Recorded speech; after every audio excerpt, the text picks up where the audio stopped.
Argentinian farmer Dario Sabini's corn plants should be green at this time of year. Instead, they're dry and crinkle between his fingers, as this town suffers under a recent drought. We are seeing here corn that's already gone.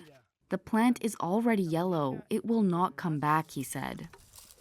Sabini is a farmer in 25 de Mayo, about 125 miles from Buenos Aires. He's one of thousands of rural farmers affected by dry and hot weather since January amid the La Niña climate phenomenon. Argentina is the world's top exporter of soy oil and meal, as well as the third top exporter of corn. Dry weather has forced grains exchanges in the country to cut their forecasts for the current crop.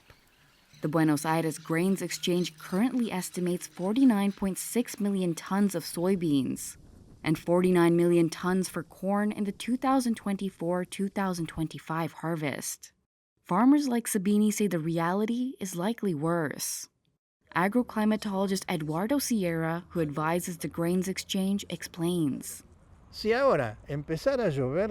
If it started raining now, you could have 45 million tons of each crop, soy and corn. Every week that passes in February without rain, you lose 5 million tons of each crop. Juan Gardi is also a farmer in 25 de Mayo. Looking over his wilting soybean plants, he says they urgently need rain to improve crop yields.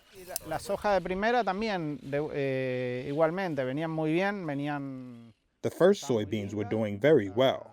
They were very beautiful up to the blooming stage, and then it got complicated without water.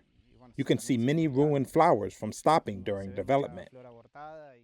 A smaller harvest could be a major problem for Argentina, which relies heavily on grain exports for much-needed foreign currency to prop up its embattled economy.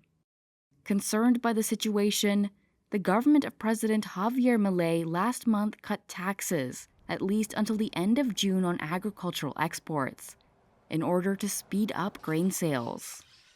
Some experts are predicting rain to arrive in the next few weeks, but the amount and area of coverage are big unknowns.